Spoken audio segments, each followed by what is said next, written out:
दोस्तों, आज की कहानी थोड़ी गंभीर है। ये समाज के एक ऐसे पहलू को दर्शाता है जिसके बारे में जानते सब हैं, पर करते कुछ नहीं। एक लड़की जब शादी करके ससुराल आती है तो कई सपने संजो कर ले आती है, और दूसरी ओर सास ससुर शादी से पहले जिसे बेटी बेटी कहकर बुलाते हैं, वही उस बेटी को तो भूल ही जाते हैं। आइए आज हम एक नज़र डालते हैं समाज की ऐसी एक सच्चाई पर। यह कहानी शुरू होती है पानीपत के एक शहर में, जहाँ शुभी अपने माँ बाप और भाई बहन के साथ रहती है। शुभी एक हंसती खेलती और मनमौजी लड़की है। एक दिन, अजी सुनती हो आप? हाँ जी कहिए। वैसे भी मैं देख रही थी, काफ़ी देर से किसी सोच में डूबे हैं आप। मैं सोच रहा हूँ कि अब शुभी बड़ी हो गई है, समय आ गया है उसके हाथ पीले करने का। इतने में शुभी भी आ जाती है। ओके गाइस, बाय, मैं कॉलेज जा रही हूँ। अरे शुभी, तेरा प्रेजेंटेशन है ना आज? प्रेजेंटेशन? ओह हाँ, प्रेजेंटेशन है, मुझे लेट हो रहा है, बाय बाय बाय बाय। ये कहकर शुभी भागकर घर से चली जाती है। हाय मोहित, कहाँ हो तुम? अच्छा सुनो। शुभी एक मिनट मैं आ रहा हूँ, फ़ोन रख दो। इतने में मोहित उसके बाजू में बाइक पार कर देता है और कहता है, मैडम आप लेट है, ना कि मैं।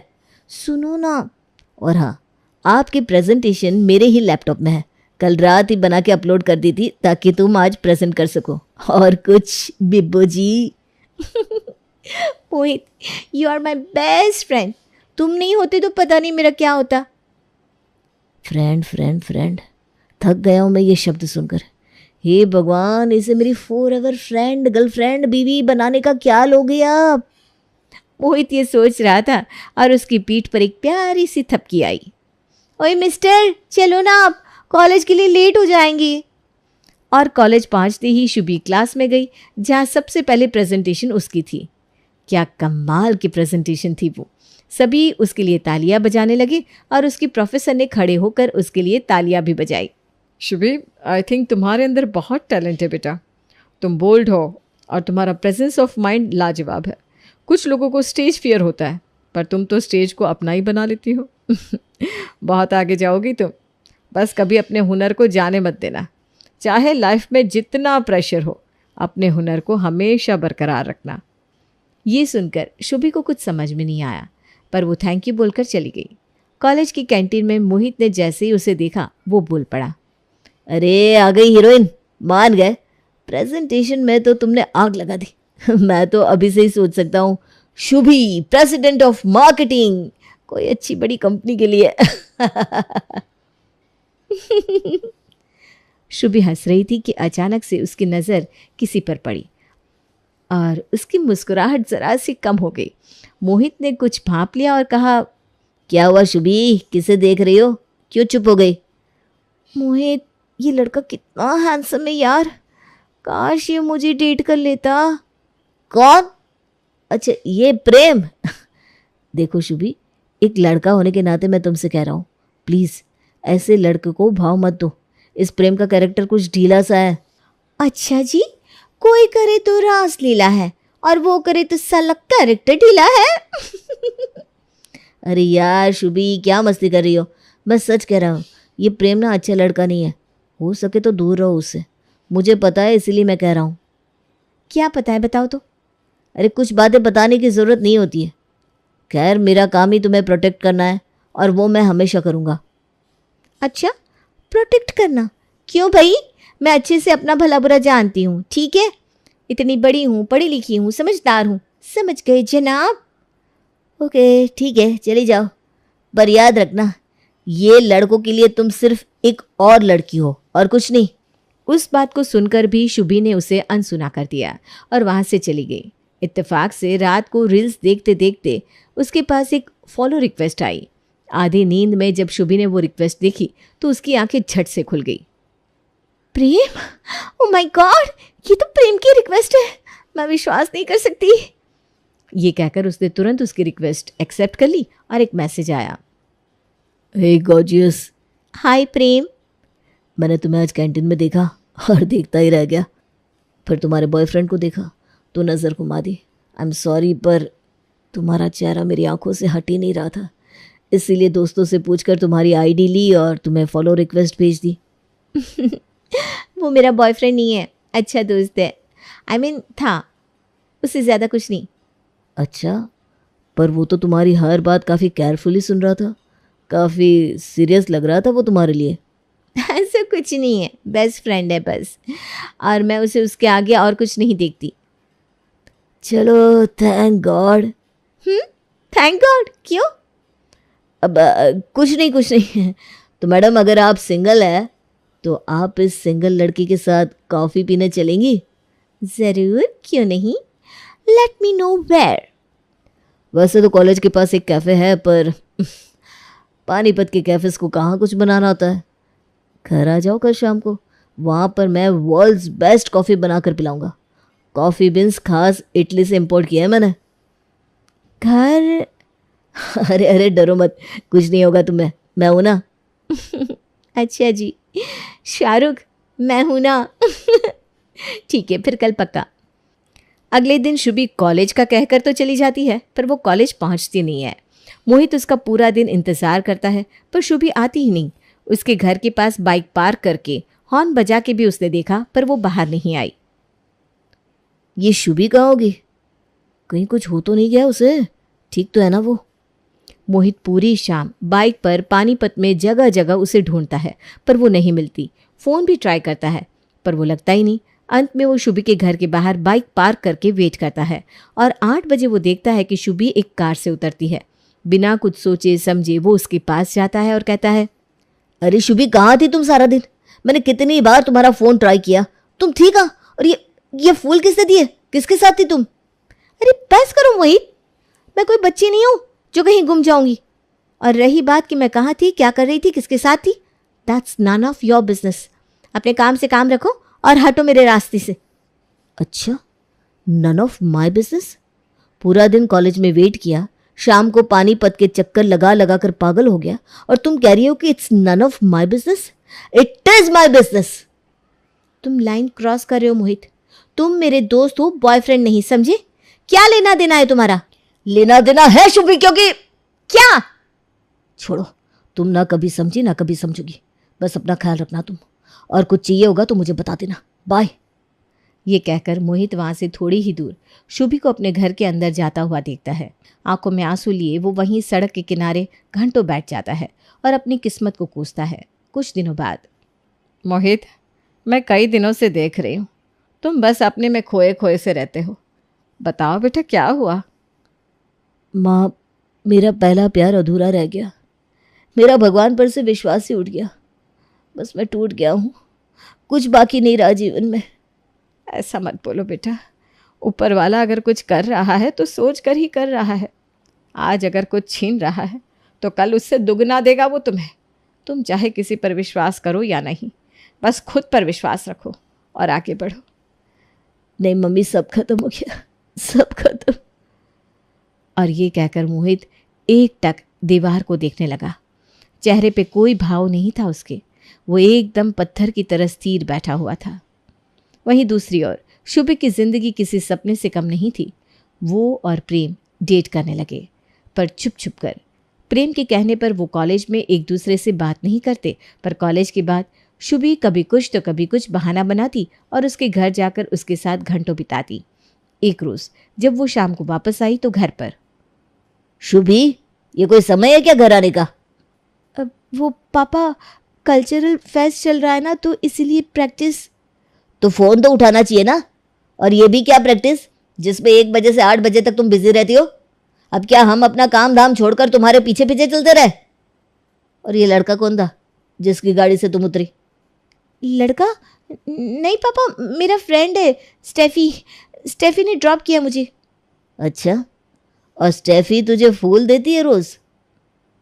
फूल? नहीं, वो प्ले में मेरे कैरेक्टर को फूल चाहिए होते ना, इसलिए। ठीक है, तुम जाओ, जाके खाना खा लो और टाइम पर सो जाना। जी पापा। शुभी के जाते ही, जी मुझे लगता है कि शुभी को बता देना चाहिए हमें। अरे बिल्कुल भी नहीं, अब राज खुलेगा कल, बहुत हो गई उसकी मनमानी। और अगले ही दिन जैसे ही शुभी उठती है, उसके पापा कहते हैं, शुभी, आज कॉलेज स्किप कर दो। स्किप? मगर क्यों पापा? वो कुछ लोग घर पर आ रहे हैं ना, इसलिए। ओके, पर कौन? देख लेना। और हाँ, कुछ ढंग का पहन लेना, ये जीन्स जून्स मत पहनना, समझी? शुभी कुछ सोचती तो है, पर फिर उसकी माँ आवाज़ लगाती है। वो सब भूलकर माँ की मदद में लग जाती है। थोड़ी ही देर में 3 लोग घर आ जाते हैं, एक औरत, उसका पति और साथ में एक लड़का भी था। शुभी ने जैसे ही वो देखा, उसके तो तोते उड़ गए। फिर उसने लड़के को देखा, मोटा, बाल कम और गर्दन झुकाए, सिर्फ ज़मीन को एकटक देखता रहता। आइए आइए सोनिया बहन, सफ़र कैसा था आपका? जी बहुत बढ़िया, ये जगह बहुत सुंदर है और आपका घर तो वाजिब है। धन्यवाद। लीजिए आप सभी नाश्ता लीजिए, मैं शुभी को बुलाती हूँ। माँ शुभी को लेकर आती है। गुलाबी चूड़ीदार कमीज और आसमानी नीले रंग के दुपट्टे में शुभी बिल्कुल गुलाबी ताजमहल जैसे लग रही थी, जैसे कलाकार ने अपने कैनवास पर एक पेंटिंग उतारी हो। वो सब शुभी को देखकर उसे देखते ही रह गए।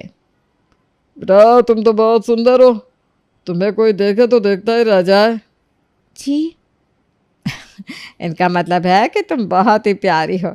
अच्छा शुभी, ये है हमारा बेटा रोहित, आप लोग जाइए और कुछ बात कर लीजिए। नहीं मम्मी, मुझे कोई बात नहीं करनी, मैं ठीक हूँ। अब वो क्या है ना, थोड़ा सा शर्मीला है इसलिए कोई बात नहीं बेटा, इधर ही बैठ। हाँ, शुभी का दिमाग तो पहले ही चलना बंद हो गया था और उस लड़के को देखकर तो वो और भी हक्की बक्की रह गई थी। वो लड़का उसे कुछ ठीक नहीं लगता। कुछ औपचारिक बातों के बाद लड़के वाले वहाँ से चले जाते हैं। उनके जाने के बाद, पापा आपका दिमाग तो खराब नहीं हो गया? ये किस लहजे में बात कर रही हो अपने बाप से? अच्छा, आपको लहसी की पड़ी है। और वो लड़के वाले, यक, आप सोच भी कैसे सकते हैं मेरी शादी के बारे में? अभी तो मेरा मास्टर्स बाकी है, मुझे करियर बनाना है। मैं ये सब किसी बेवकूफ़ लड़के की बीवी बनने के लिए वेस्ट नहीं होने दूंगी। देख बेटा, दिमाग से सोच, दिल से नहीं। इनसे मैंने पहले ही बात कर ली थी। जानती है ये लोग कहाँ से हैं? बॉम्बे से। हाँ, बॉम्बे से बेटा। तो वहाँ जाएगी तो इस छोटे शहर से तेरी आँखें उस बड़े शहर में खुलेगी, और फिर हम भी तो आ सकते हैं ना उधर। एक मिनट, ये लास्ट में क्या कहा आपने कि आप लोगों का आना जाना आसान हो जाएगा उधर? मतलब कि अपनी ऐश के लिए आप मेरे बलि चढ़ा देंगे? हरगिज नहीं। देख, हमने तेरा रिश्ता तय कर दिया है। ना वो दहेज ले रहे हैं, ना ही उनकी कोई खास डिमांड है। बस लड़की चाहिए उन्हें शुभी। अब शुभी डर जाती है और रात को फ़ोन पर प्रेम को सब कुछ बता देती है। तुम एक काम करो, कल सुबह मेरे बारे में बता देना उन्हें, मैं आकर बाकी सब संभाल लूँगा। हाँ प्लीज़, मैं तुम्हारे अलावा और किसी के साथ नहीं रह सकती। Please Prem, I love you. हाँ बेबी हाँ, डरो मत, हम लोग मैनेज कर लेंगे किसी तरह। और अगले ही दिन शुभी के घर आता है प्रेम। प्रेम को देखते ही शुभी के पापा उठ खड़े होते हैं और कहते हैं, जी कहिए, कौन है आप? आपका होने वाला दामाद। क्या क्या बक रहे हो तुम? जी हाँ, आपका होने वाला दामाद हूँ मैं। आपकी बेटी से बेइंतहा मोहब्बत करता हूँ मैं, और उसी से शादी करना चाहता हूँ। कैसा है ये बदतमीज लौंडा? और ये बदचलन लड़की कहाँ गई? शुभी, मैं आज ही लड़के वालों को फ़ोन कर रहा हूँ। तुम्हारी शादी 15 दिन में हो जाएगी। ये सुनते ही शुभी अपने कमरे से भागती हुई आई।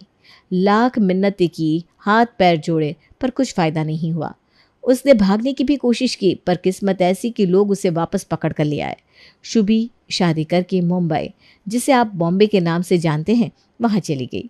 ससुराल में पहला दिन। शुभी, अरे ओ शुभी, इधर आओ तो।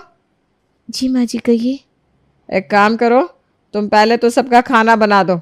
मेरे और पापा जी के लिए तुम पहले चाय बना लेना, फिर नाश्ता सेट करके कपड़े धो देना, ठीक है? और कुछ चाहिए होगा तो बताना। जी मम्मी जी, पहले रोहित का टिफ़िन बना दो। ये रोहित रोहित क्या लगा रखा है? हाँ, रोहित जी कहो, समझी? रोहित जी, अरे पति है वो तेरा, कोई यार नहीं है। तेरे सारे यार होंगे पानीपत में, यहाँ ये सब नहीं चलेगा, समझी? और रोहित के लिए टिफिन क्यों? वो ऑफिस थोड़ी ना जाता है। रोहित जी ऑफिस नहीं जाते तो फिर? अरे वो शेयर मार्केट का काम करता है, वो घर से ही होता है। Share market? हाँ तो शेयर्स का काम करता है मेरा बेटा, पैसों में खेलता है मेरा राजकुमार। चलो, कुछ तो अच्छा हो रहा है मेरी लाइफ में। ये सोचते हुए शुभी अपनी गृहस्थी को संभालने में लग जाती है। थोड़ी देर में उसके ससुर उसे आवाज़ लगाते हैं। शुभी, ओ शुभी, इधर आओ तो ज़रा। जी पापा जी। बैठो यहाँ, नीचे बैठना बेटा। शुभी को कुछ समझ में नहीं आता, पर वो बैठ जाती है। अच्छा एक काम करो, मेरे पैर दबाओ, चलो क्या? पैर दबाओ, हाँ ऐसे जोर से। और सुनो, ये सब सूट वूट मत पहना, यहाँ साड़ी पहनो या फिर टाइट सी टी शर्ट। हाँ टी शर्ट सही रहेगी। वैसे तुम थोड़ी सी मोटी तो हो गई हो, जब घर में देखने आए थे तब तो पतली सी थी, शादी के बाद वजन चढ़ गया है तुम पर। अच्छा है, अच्छा है, मुझे भी ना हट्टी कट्टी और ताज़ी सी लड़कियां अच्छी लगती हैं। पिता जैसे ससुर के मुंह से ऐसी बातें सुनने के बाद शुभी के तो मानो हाथ पैर ठंडे पड़ गए। वो किसी तरह खून के घूंट पीते हुए अपने ससुर के पैर दबाने लगी। हाँ थोड़ा जोर से शुभी, इतना मांस चढ़ा लिया है अपने ऊपर तो थोड़ी ताकत भी लगाओ, चलो। हाँ ऐसे जोर जोर से, थोड़ा ऊपर शुभी, थोड़ा ऊपर करो ना। हाँ।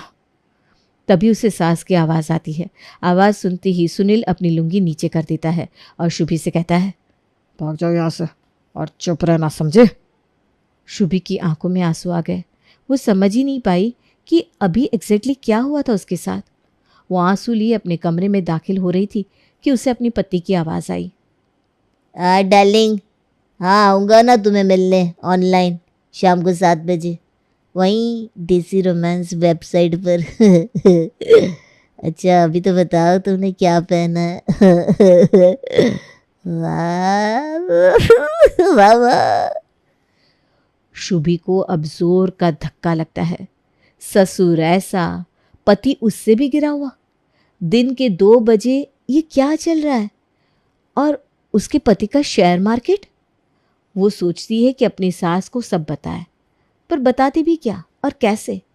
ऐसे ही अत्याचार चलता रहा।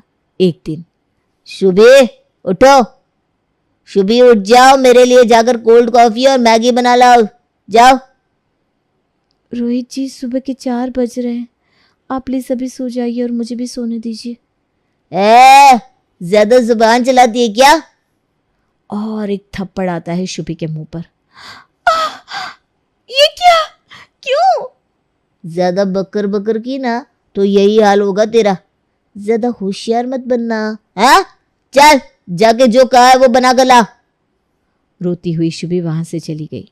किचन में खाना बनाते हुए अचानक से उसे अपने पीछे एक साया महसूस हुआ और फिर किसी ने उसे पीछे से पकड़ लिया। सुन शुभी, इस घर में अगर तुझे रोटी चाहिए और खुला हाथ, तो मेरी सेवा तो करनी ही पड़ेगी। जैसा जैसा मैं बोलूँ वैसा ही करना। जी पापा जी, आती हूँ अभी। और फिर कुछ ऐसा गंभीर हुआ जिसका जिक्र करना भी नामुमकिन है। शुभी अपने कमरे में जाती है। उसे किसी चीज का कोई होश नहीं था, पर बेशुद्ध होकर वो लेट जाती है कि पीछे से उसका पति उसे कहता है, शुभी आई लव यू, यहाँ आओ तो जरा। और ऐसे शुभी एक चक्रव्यूह में फंस जाती है जहां घर में किसी से उससे कोई लेना देना नहीं होता। बस सब अपनी जरूरत के समय उसे बुलाते। एक दिन, शुभी यहाँ आओ। जी माँ जी। ये सारा दिन तुम घर में मनहूसियत मत फैलाया करो अपनी शक्ल लेकर। और वैसे प्रेम से बात होती है कि नहीं? ये नाम सुनते ही शुभी के होश उड़ जाते हैं। वो जिंदगी जो वो कभी छोड़ के आई थी आज फिर उसके सामने आ गई। उसे देखकर उसकी सास जोर से हंसने लगती है। अरे तू इतना क्यों घबरा रही है? बहुत यार रखने का शौक है ना तुझे। न जाने और कितनों को रखा होगा अभी तक। तुझे क्या लगा हमें पता नहीं चलेगा? अभी तेरे यार को बुला देती हूँ, चल मेरे साथ। और ये कहकर शुभी की सास उसे पीटती है, गालियां देती है और उसे कमरे में बंद कर देती है। शुभी चीखती चिल्लाती पर किसी को कोई फर्क नहीं पड़ता। अगली सुबह उसकी सास दरवाज़ा खोलती है और कहती है, सुन चुड़ैल, जल्दी से तैयार हो जा और खाना लगा देना। एक मेहमान आ रहा है आज, समझी? 1 घंटा है तेरे पास बस। जी माँ जी। शुभी जख्मी हालत में पहले खुद तैयार हुई, फिर घर की सफाई और खाने में लग गई। जब मेहमान आए तो वो किचन में चाय नाश्ता लगा रही थी और लेकर बाहर गई, पर वो जैसे ही उस शख्स की तरफ मुड़ी, उसके चेहरे की हवाइयाँ उड़ गई। दोस्तों, अब तक आपने देखा कि शुभी अपने परिवार के साथ सोनीपत में रहती है। उसका बेस्ट फ्रेंड मोहित उसे छुपके छुपके प्यार करता है, पर कह नहीं पाता।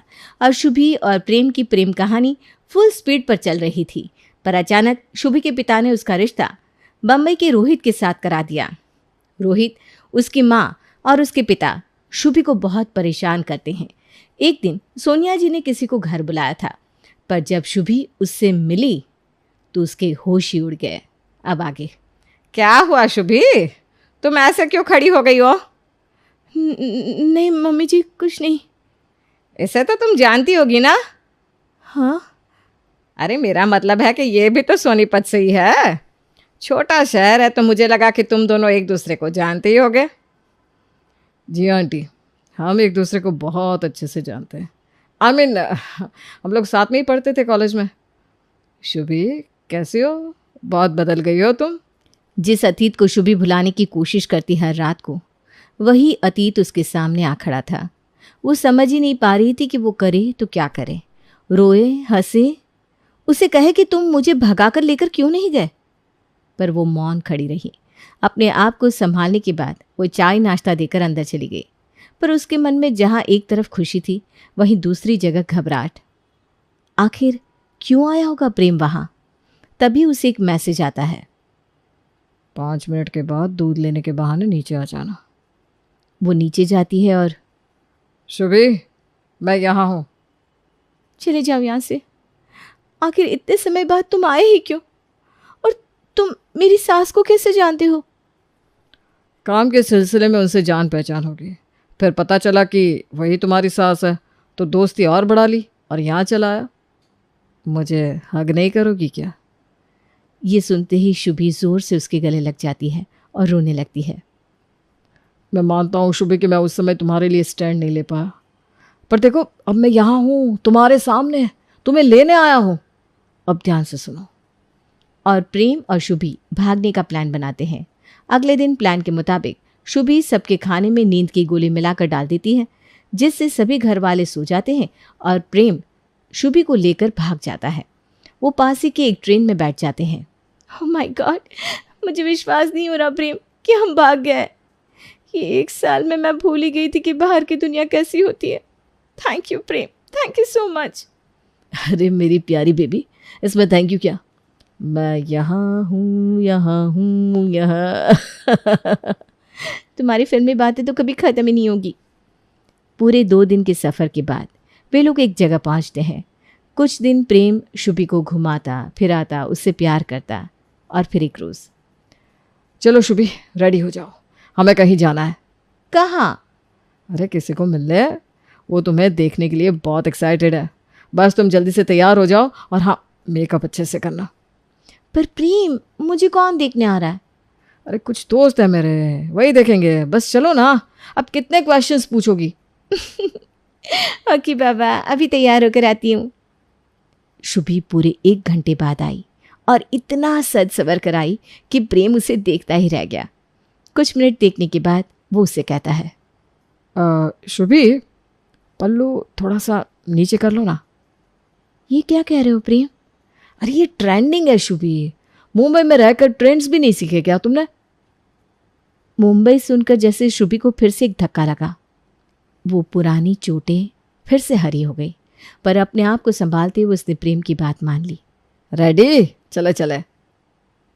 थोड़ी दूर ड्राइव करके प्रेम शुभी को एक पुराने टूटे सुनसान से घर में ले जाता है।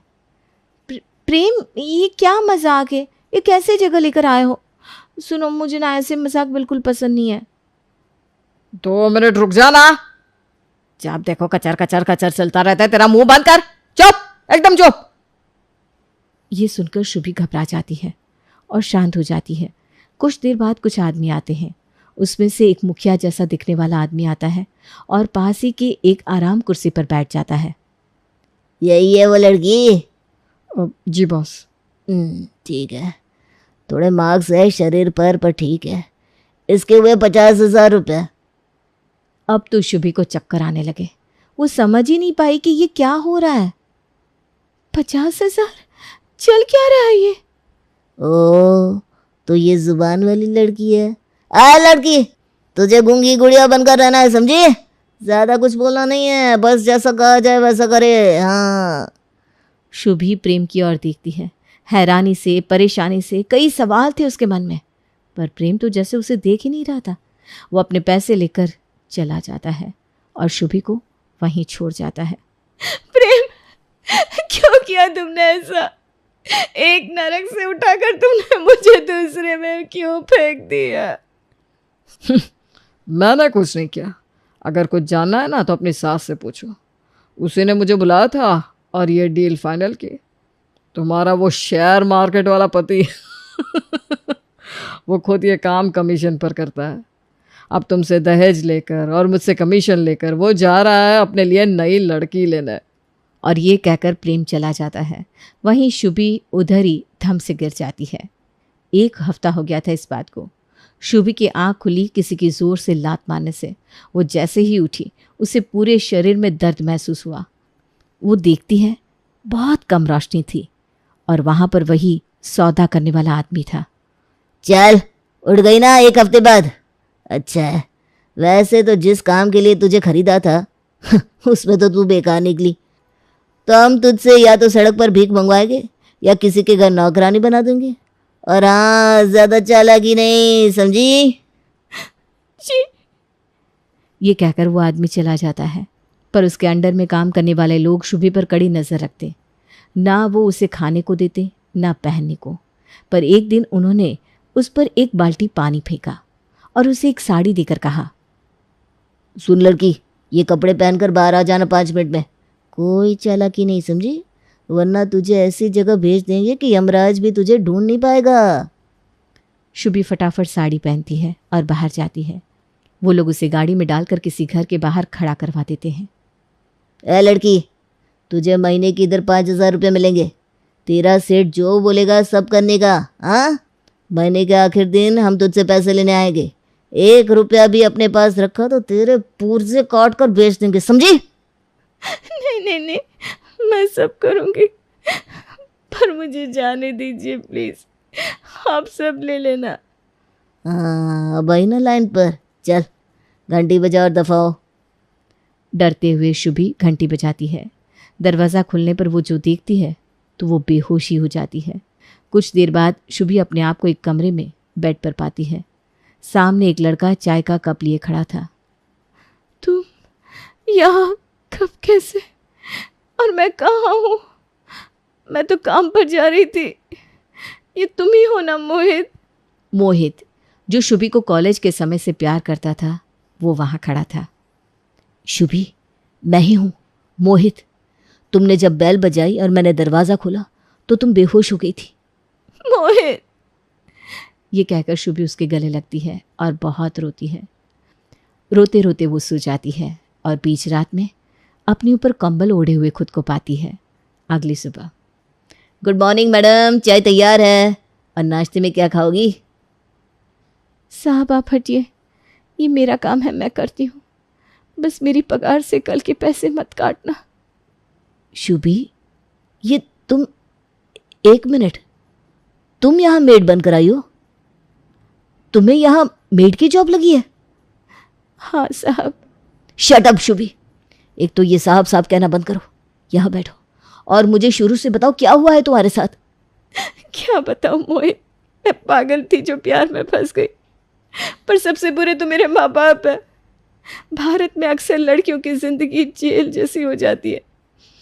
माँ बाप को बस चकाचौंध दिखती है और बिना कुछ जाने, बिना कुछ समझे अपनी बेटी, नहीं, अपने बोझ को वो अपने सर से हटाकर किसी और के सर मर देते हैं।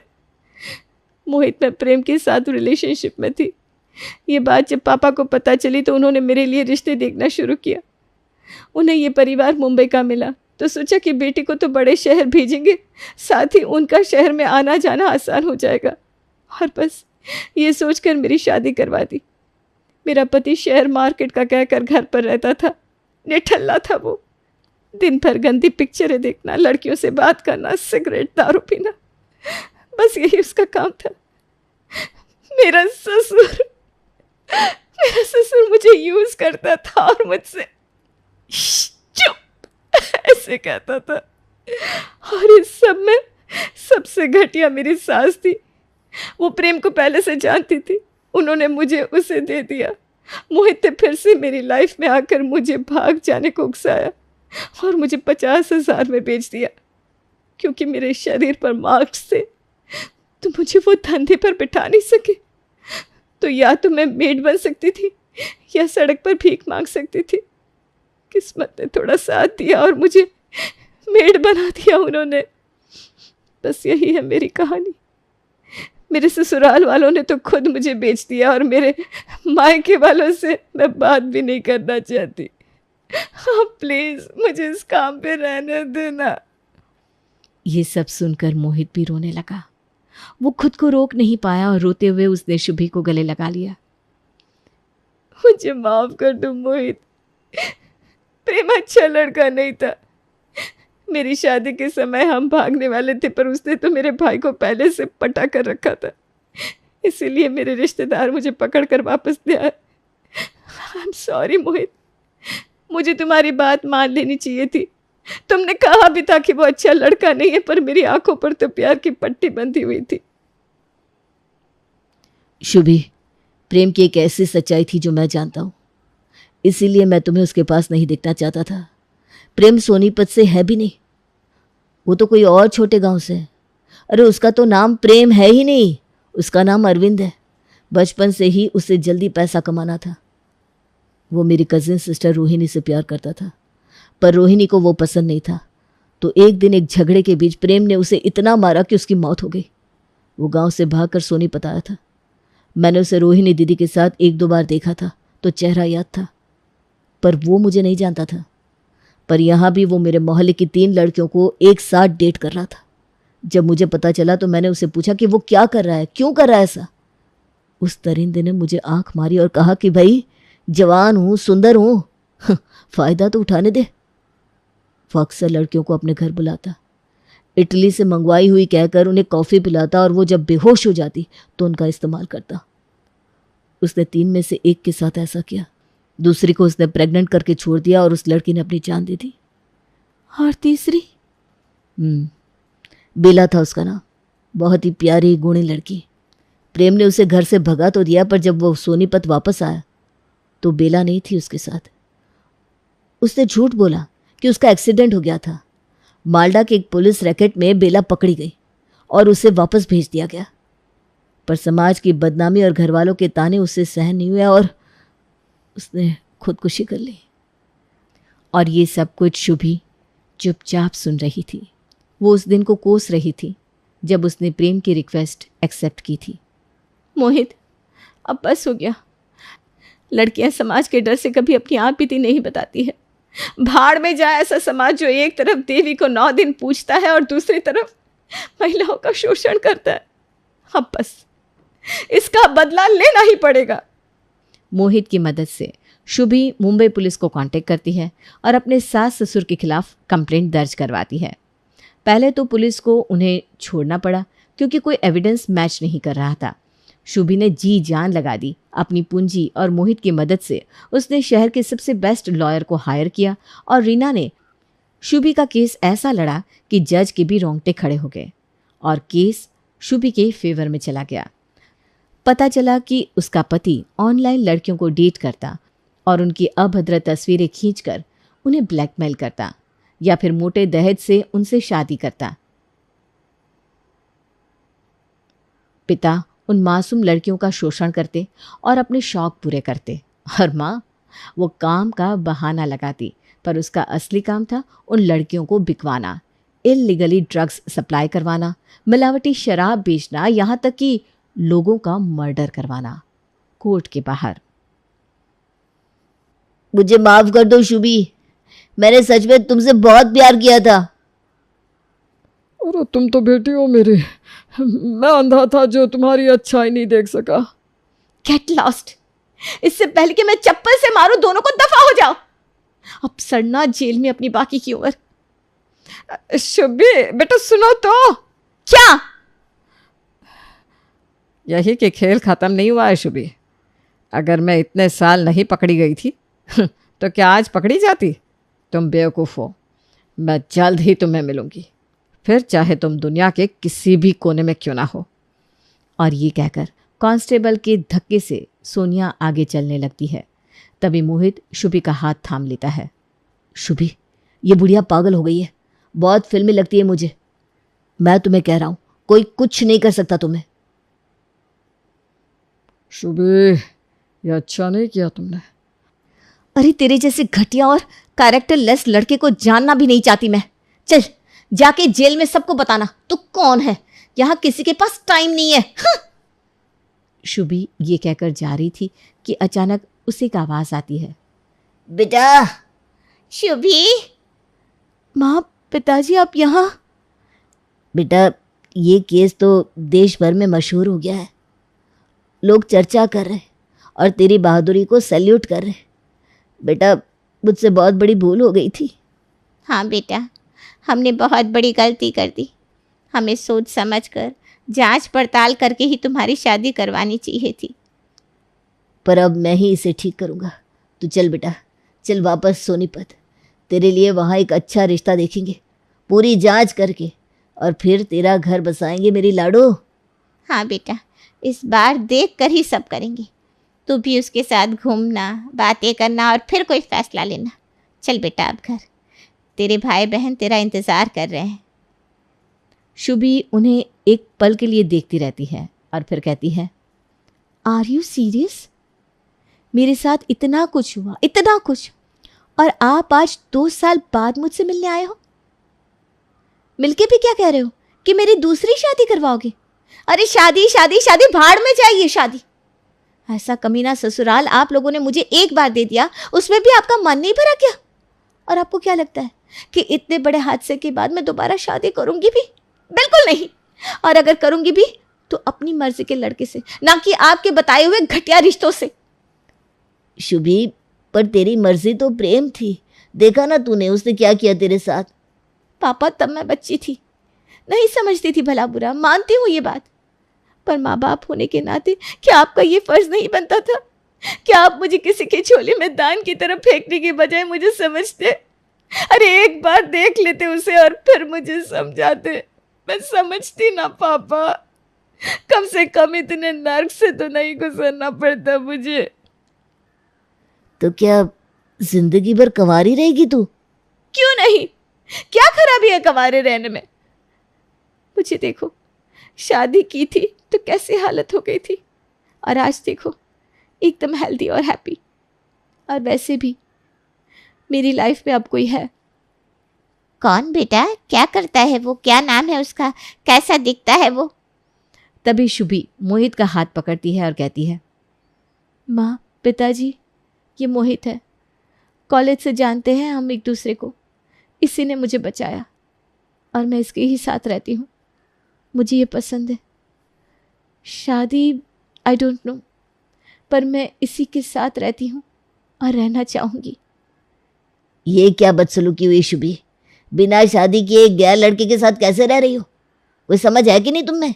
ये दुनिया, ये समाज, ये लोग, ये सब क्या कहेंगे? अरे कोई कुछ नहीं कहेगा पापा, किसी के पास इतनी फुर्सत कहाँ है। और हाँ, इस समाज की बात कर रहे हैं ना आप, जो कितनी ही ऐसी तड़पती मरती हुई लड़कियों को देखकर भी अनदेखा कर देता है। अरे अगर इतना ही बुरा लग रहा है इन्हें तो मुझे छोड़ो।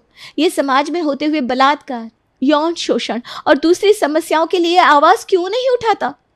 क्यों कोई गरीब बच्चों की मदद नहीं करता? क्यों सड़क पे हुए किसी हादसे या एक्सीडेंट को छोड़ अपनी एसी गाड़ी में आगे निकल जाता है? क्यों ये समाज लड़कियों को चुप रहो कहता है? सारी बंदिशें क्या लड़कियों पे ही लगाओगे? अरे लड़कियों को बोलना सिखाओ, उसे विश्वास दिलाओ कि बेटा कुछ भी कभी भी ससुराल वाले कहे या करे जो गलत है तो हमें आकर बताना, डरना मत। बोलो, ताकतवर बनो, कभी गलत सहना मत बेटा। ये विश्वास क्यों नहीं दिलाता पापा? शुभी को पता नहीं चलता, पर आसपास के लोग उसकी बातें सुन रहे थे। लोग जो अब तक वहां कोर्ट का फैसला सुनने के लिए आए थे एकदम चुप हो गए थे। एक सन्नाटा था। शुभी ने आज 200 लोगों को अपनी बात सुनाई। अब लोग शुभी को अपना आइडल मानने लगे थे। उसके इंटरव्यूज़ और पॉडकास्ट में वो सबको अपने हक के लिए आवाज़ उठाने की प्रेरणा दी थी। और वो मोहित के साथ स्विट्ज़रलैंड शिफ्ट हो गई थी 2 साल बाद। मोहित चलो ना, आज बर्फ का मज़ा लेते हैं, बाहर चलते हैं ना। हाँ हाँ चलो। दोनों पार्क में चल ही रहे थे। मोहित कुछ आगे चला गया और शुभी जूते की लेस बांध रही थी कि अचानक किसी ने उसकी पीठ थपथपाई। शुभी मुड़ी और, क्यों? कहा था ना मैंने कि मैं आऊंगी। मनोहर अपने परिवार के साथ रामपुर में रहता था। बाकी सब तो अच्छा चल रहा था, बस मनोहर अपनी बेटी ज्योति के लिए एक अच्छा रिश्ता ढूंढ रहा था। बहुत कोशिशों के बाद उसे एक अच्छे घर का रिश्ता मिल गया। कुछ ही दिनों में लड़के वाले घर आने वाले थे, इसलिए मनोहर ने सोचा कि अपनी बहन सावित्री को भी बुला लिया जाए। लेकिन सावित्री के साथ एक समस्या थी, उन्हें गुटके से बहुत प्रेम था। हेलो दीदी जी, नमस्ते। हाँ रे मनोहर, कैसे याद किया? सब बढ़िया? अरे दीदी जी, आपको एक ज़रूरी काम से घर बुलाना था। क्या बात है, कोई नई स्कीम मिली है क्या? अरे नहीं नहीं दीदी जी, ज्योति के लिए एक रिश्ता आया है। लड़का गुटखा तो खाता है ना? अरे नहीं नहीं नहीं नहीं, लड़के वाले परसों आ रहे हैं। आप 2 दिन पहले आ जाए तो सब अच्छे से हो जाएगा। मेरी बिटिया के लिए रिश्ता आया है, बस मैं कल ही आ रही हूँ। लेकिन दीदी जी एक बात है। अब क्या हुआ? दीदी जी आपका गुटखा। अरे फिर वही बात, मैं किसी के बाप से नहीं डरती। गुटखा मेरा जन्मसिद्ध अधिकार है। हाँ दीदी मैं बस इतना चाहता हूँ कि जब लड़के वाले आए तब आप गुटखा ना खाएं प्लीज़। सावित्री कुछ देर फ़ोन को होल्ड करके कुछ सोचती है, फिर नाटक वाले अंदाज में बोलती है, ठीक है, लेकिन उसके बदले में मेरे लिए 4 डिब्बे गुटखा खरीद कर रखना। पक्का पक्का दीदी जी। ठीक है, मैं कल आ रही हूँ। मनोहर को लगा कि सब कुछ ठीक रहेगा, लेकिन उसे नहीं पता था कि सावित्री के आने के बाद क्या गोल खिलने वाला है। अगले दिन सावित्री घर पहुंच जाती है। ए सरिता, ओ सरिता कहाँ मर गई? अरे दीदी जी आप आइए आइए, कब आई? बस अभी ट्रेन से उठ रही हूँ। और ये क्या, चाय नहीं पूछेगी क्या? अब शुरू हो गया तांडव। अब तो हफ्ते भर की मुसीबत आ गई भाई। सावित्री घर में घुसने से पहले घर के बाहर ही गुटखा थूक देती है। उधर सरिता सावित्री को चाय ला कर देती है। सावित्री चाय पीकर मुंह बनाकर इधर उधर देखती है। अरे दीदी जी आपने तो गेट पर ही थूक दिया। अरे थूकने के लिए कोई सही जगह भी नहीं है। तेरा घर है या अस्पताल? दीदी जी बुरा ना मानो तो एक बात कह रही थी, घर में गुटखा मत खाया करिए। अरे गुटखा तो मेरी आत्मा है, बिना गुटखे के मेरा दिन नहीं कटता। इतना कहते ही सावित्री बुआ अपने रूम की खाट पर पसर जाती है और मोबाइल पर वीडियो देखने लगती है। उनके चेहरे पर एक अजीब सी संतुष्टि होती है, जैसे कि उन्होंने कोई बड़ा युद्ध जीत लिया हो। मोबाइल पर रील्स स्क्रॉल करते करते वो एक वीडियो पर अटक जाती है, जिसमें एक बाबा बड़े भावुक अंदाज में गुटखा छोड़ने का महत्व समझा रहे थे। गुटखा खाने से जिंदगी बर्बाद हो जाती है, जहर है ये, आज ही छोड़ दो इसे। सावित्री बुआ बाबा की बात सुनकर जोर जोर से हंस पड़ती है और खुद में बड़बड़ाती है, हाय रे बाबा जी, खुद तो घी पूरी खाकर बैठे हो और हमें कह रहे हो जिंदगी बर्बाद हो रही है। अरे भाई। हंसते हंसते वो वीडियो आगे स्क्रॉल करने लगती है। थोड़ी देर में मोबाइल का इंटरनेट धीमा पड़ता है और वो बोर होकर करवट बदलती है और मनोहर को आवाज़ लगाती है। मनोहर, यह बता, लड़के के घर परिवार के बारे में कुछ पता किया है या बस ऐसे ही बुला लियो? दीदी जी लड़का अच्छे घर से है। लड़के का नाम मोहन है, इंजीनियर है और एक मल्टीनेशनल कंपनी में काम करता है। अच्छा, मतलब लड़का पैसे अच्छे कमाता है? हाँ दीदी जी, तनख्वाह भी अच्छी है। और घर परिवार कैसा है? पैसा तो बहुतों के पास होता है, लेकिन असली बात तो खानदान की होती है। मोहन के पिता Raghav ji retired bank manager है, समाज में उनकी अच्छी पहचान है। और माँ सरोज जी हाउसवाइफ हैं, बहुत ही संस्कारी और मिलनसार। अच्छा, घर में कोई और है क्या? नहीं नहीं दीदी जी, मोहन इकलौता बेटा है। सुनने में तो ठीक लग रहा है, लेकिन मुझे लड़का और उसके घर वाले खुद देखने होंगे। कहीं देखने में कुपोषित लौंडा निकला तो। मनोहर हंस पड़ता है, लेकिन अंदर ही अंदर डर भी रहा था कि सावित्री बुआ कुछ ज़्यादा ही जांच पड़ताल ना करते। अगले दिन मोहन और उसके घर वाले मनोहर के घर पहुंचते हैं। अरे आइए आइए, बहुत अच्छा लगा आपको देखकर। दरवाजे पर मोहन के माता पिता राघव जी और सरोज जी खड़े हैं, साथ में मोहन भी था। सभी अंदर आते हैं और बैठते हैं। बहुत सुंदर घर है आपका मनोहर जी। धन्यवाद, बस कोशिश रहती है कि सब कुछ ठीक रहे। अभी बात शुरू ही हुई थी कि इसी बीच सावित्री बुआ कमरे में धमाकेदार एंट्री मारती है। वो लाल हरे रंग की साड़ी पहने हुए हैं और हाथ में गुटके की डिब्बी दबाए हुए सोफे पर बैठ जाती है। अरे वाह वाह वाह, लड़के वाले तो पूरे शाही खानदान से लग रहे हैं। चलो भाई लड़का दिखाओ, लड़का। मोहन अपनी बहन को देखते ही समझ जाता है कि कुछ ना कुछ गड़बड़ होने वाली है। वो असहज महसूस करने लगता है, जबकि उसकी माँ सरोज धीरे से बुआ की ओर देखती है। मोहन, ये बताओ सुबह कितने बजे उठते हो? जी मैं आमतौर पर 7 बजे उठता हूँ। 7 बजे? हमारा रोहन 5 बजे उठकर दूध ले आता है। तुम्हें देर तक सोने की आदत तो नहीं है? अरे नहीं नहीं, लड़का मेहनती है। ऑफिस के काम के कारण थोड़ा देर से उठता है, लेकिन बहुत अनुशासित है। अच्छा अच्छा, और ये बताओ खाने में क्या क्या बनाना आता है? जी खाना? मैं खाना ज़्यादा नहीं बनाता, बस मैगी या चाय। सावित्री बुआ ताली बजाकर हंस पड़ती है। किसी को समझ में नहीं आता कि सावित्री बुआ आखिर किस बात पर हंस रही है। तभी सावित्री बुआ अचानक से बोल पड़ती हैं। हाय राम, ये लड़का तो भूखा मर जाएगा। सरिता और मनोहर नजरें झुका लेते हैं, लेकिन मनोहर हिम्मत करके सावित्री बुआ को इशारों में शांत रहने के लिए कहता है। लेकिन सावित्री बुआ कहाँ रुकने वाली थी। वो चुपके से मुंह में गुटखा डाल देती है और बात करते करते गुटखा चबाने लगती है। अच्छा बहन जी, आपका घर कैसा है? हमारा घर बड़ा है, साफ सुथरा और सारी सुविधाओं से भरा हुआ। लेकिन एक बात बताओ, क्या आप लोग साफ सफाई के चक्कर में ज़्यादा पड़ रहते हैं? हाँ जी, सफाई हमें बहुत पसंद है। गंदगी बिल्कुल बर्दाश्त नहीं होती। इतना सुनते ही सावित्री बुआ अचानक से हंस पड़ती है और गुटखा थूकने के लिए इधर उधर देखने लगती है और बैठक के कोने में गुटखा थूक देती है। लड़के वाले तो सावित्री की ये हरकत देखकर चौंक जाते हैं। अरे ये क्या किया आपने? हे भगवान, जहाँ बैठे हैं वहीं गंदगी कर दी आपने। मनोहर सरिता शर्म से पानी पानी हो जाते हैं। मनोहर राघव से भी माफ़ी मांगने के लिए सोच में पड़ जाता है। मनोहर कुछ बोल पाता उससे पहले ही राघव बोल पड़ता है। माफ़ कीजिए मनोहर जी, लेकिन आपकी बहन बहुत गंदगी से रहती है। हमें ऐसे माहौल में रिश्ता करना मंजूर नहीं है। पापा, लड़की तो अच्छी है, शायद बात। बिल्कुल नहीं, हम साफ सुथरे लोग हैं और ऐसे गंदे लोगों से रिश्ता जोड़ना हमें स्वीकार नहीं है। इतना कहकर राघव, सरोज और मोहन गुस्से में उठकर बाहर निकल जाते हैं। मनोहर और सरिता उनके पीछे भागते हैं, लेकिन वे बिना सुने बाहर चले जाते हैं। अरे बाप रे, ये तो गुटखा विरोधी संघ के सदस्य निकले। चलो भाई, अब दूसरा लड़का देख लेना। मनोहर माथा पकड़कर बैठ जाता है और सरिता गुस्से में सावित्री बुआ को घूरने लगती है और ना चाहते हुए भी सावित्री बुआ से बोलती है।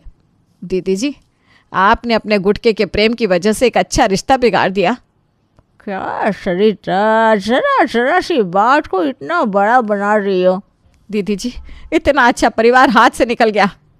अरे ऐसे न जाने कितने लड़के पड़े हैं इस शहर में, कोई ना कोई दूसरा मिल ही जाएगा। सावित्री बुआ कुछ दिनों के लिए अपने घर चली जाती है। उधर पंडित जी मनोहर को एक और रिश्ता बताते हैं। मनोहर जी, आप चिंता न करें, ज्योति बिटिया के लिए एक और अच्छा रिश्ता है। अरे वाह, कौन है वो लड़का? लड़के का नाम है राहुल। बहुत ही सुशील, समझदार और पढ़ा लिखा लड़का है। अच्छा, और क्या करता है? सरकारी नौकरी में है, एक सरकारी विभाग में ऊंचे पद पर है और अच्छी तनख्वाह भी पाता है। अरे वाह, सरकारी नौकरी वाला लड़का, ये तो बहुत बढ़िया बात है। बिल्कुल, ऐसे रिश्ते रोज़ रोज़ नहीं मिलते।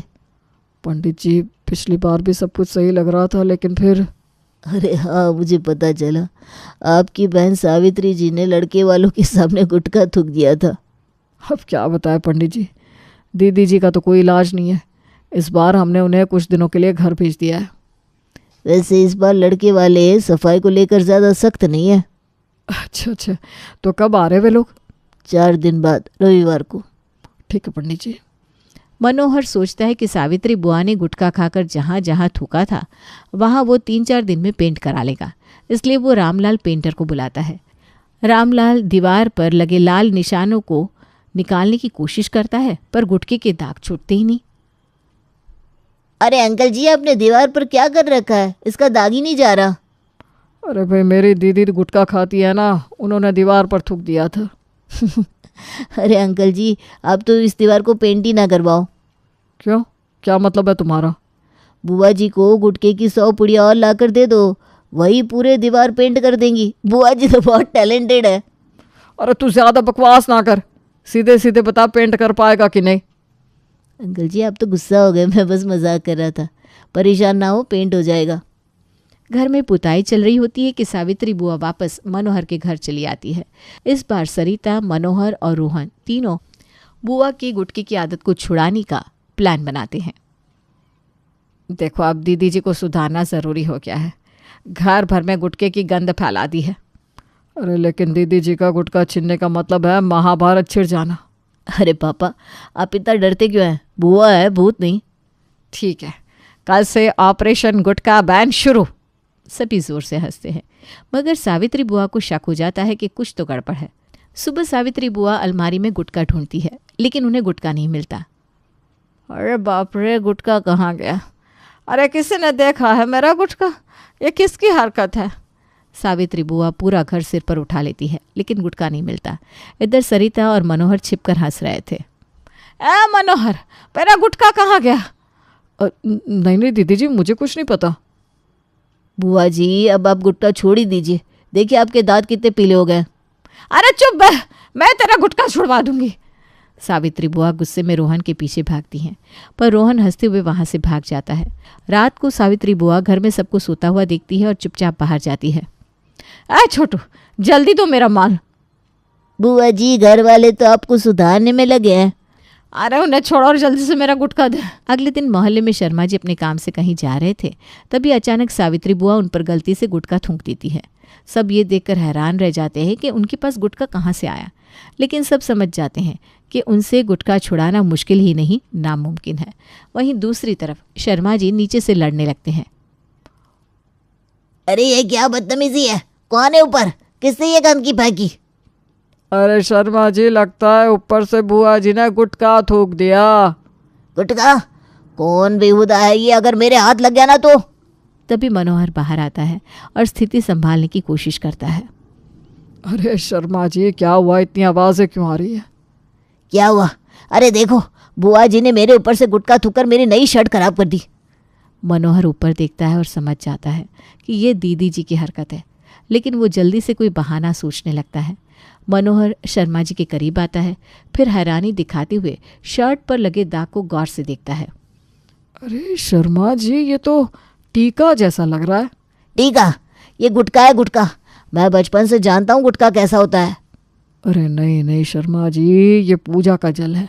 वो क्या है ना, सरिता ऊपर से तुलसी के पत्तों को जल छिड़क रही थी और गलती से आपके ऊपर गिर गया। जल? मगर ये लाल रंग का क्यों है? अरे शर्मा जी, वो जल में हल्दी, कुमकुम और चंदन भी तो मिला था ना, वही रंग बन गया होगा। शर्मा जी थोड़ा सोच में पड़ जाते हैं, फिर कहते हैं, अच्छा, मगर इसमें पान जैसी खुशबू क्यों आ रही है? अरे शर्मा जी, जल में बुआ जी कभी कभी इलायची और लौंग भी डाल देती है ताकि घर में सकारात्मक ऊर्जा बनी रहे। आसपास खड़े लोग मुस्कुराने लगते हैं। शर्मा जी अभी भी पूरी तरह इस बात पर विश्वास नहीं कर पाते हैं, लेकिन उनका सुबह सुबह ज़्यादा लड़ने का मूड भी नहीं होता। ठीक है, लेकिन अगली बार ध्यान रखना। अरे बिल्कुल शर्मा जी, अगली बार आपको हम खुद पूजा का विशेष जल छिड़क कर देंगे। शर्मा जी भून भुनाते हुए आगे बढ़ जाते हैं। मनोहर जल्दी से घर के अंदर आता है और दरवाज़ा बंद कर देता है। अंदर आकर जोर से हंसने लगता है। हे भगवान, ये कौन सा झूठ बोल दिया। और क्या करता, दीदी जी का नाम आ जाता तो पूरा मोहल्ला हंसता। इतने में सावित्री बुआ भी अंदर आती है और दोनों को हंसता देख सवाल करती है। अरे किस बात पर इतना हंस रहे हो? कुछ नहीं दीदी जी, बस शर्मा जी का गुटका स्नान हो गया। सावित्री बुआ जी को सब समझ में आ जाता है, इसलिए वो खुद भी हंसने लगती है। सावित्री बुआ का गुटका प्रेम अमर है, लेकिन अब सबसे बड़ी चुनौती थी जो दूसरे लड़के वाले घर आने वाले थे। दीदी जी, कल जब दूसरे लड़के वाले आएंगे तो आप खुद ही देख लेना, लेकिन ज़रा अच्छे से पेश आना। ऐसा ना हो कि पहले वालों की तरह इन्हें भी भगा दो। अरे पर दूसरा लड़का है कौन?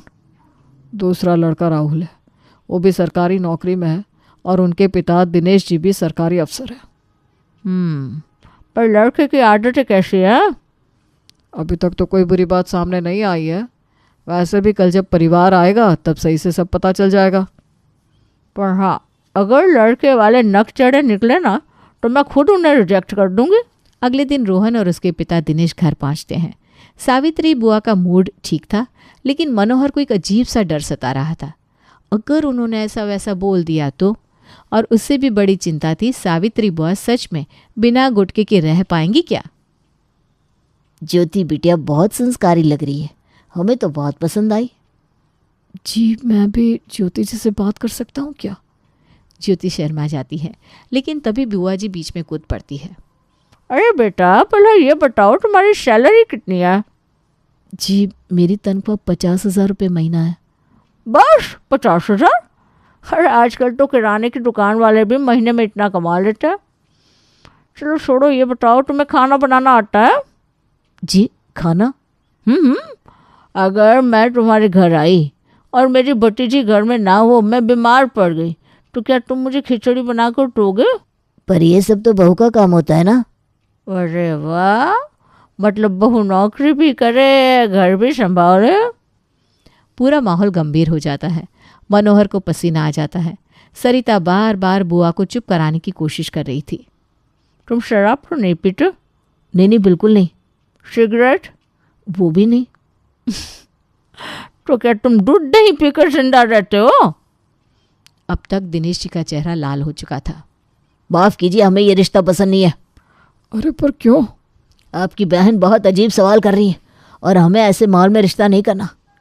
इतना कहकर दिनेश और रोहन वहाँ से चले जाते हैं। बुआ जी ठहाका मार कर हंसने लगती है। मनोहर समझ जाता है कि बुआ को घर से किसी न किसी तरह रफा दफा करना ही होगा, वरना कोई भी अच्छा रिश्ता होना नामुमकिन हो जाएगा। सरिता, मैंने एक प्लान बनाया है दीदी जी को घर से भगाने का। कैसा प्लान? और दीदी जी इतनी आसानी से घर से चली जाएंगी क्या? दीदी जी खुद का कमरा तो खूब साफ सुथरा रखती है, पर हमारे घर में और इधर उधर गंदगी फैलाती रहती है। मैं समझ गया पापा, क्या करना है। कल से सब बुआ जी के कमरे में बैठेंगे और उन्हीं के कमरे में गंदगी करेंगे। जब वो शाम को सफाई करने बुलाएगी तो उनसे कह दिया जाएगा कि शामू घर पर नहीं है। ठीक है पापा, हम सब तैयार हैं और इस मिशन को पूरा करेंगे। पिछले 3-4 दिनों से सावित्री बुआ को घर में अजीब व अजीब चीज़ें देखने को मिल रही थी जो उन्हें बिल्कुल पसंद नहीं आ रही थी। कभी किसी ने उनके बिस्तर पर चाय गिरा दी, कभी किसी ने गिले हाथ उनके सफ़ेद पर्दों में पोंछ लिए। किचन में जाती तो सिंक में गंदे बर्तन भरे मिलते। हर और उन्हें गंदगी और लापरवाही नजर आ रही थी। अरे शामू कहाँ मर गया? दीदी जी, वो तो बाहर किसी काम से गया हुआ है। शामू के व्यस्त रहने का सबसे ज़्यादा झटका सावित्री बुआ को लगता है। अरे ये घर के लोग तो पहले ऐसे ना था, अब क्या हो गया? धीरे धीरे बुआ जी को समझ में आने लगा कि अब ये घर उनके रहने लायक नहीं रहा। न सफाई का ध्यान, न कोई उनकी सुनता है। आखिरकार उन्होंने बिना किसी से ज़्यादा चर्चा किए मनोहर से 2 दिन में ही विदा लेने का फैसला कर लिया। इस तरह गुटखा प्रेमी सावित्री बुआ, जो पूरे घर में हुक्म चलाती और जगह जगह गुटखा थूकती, आप खुद ही वहाँ से विदा लेकर अपने घर रवाना हो गई।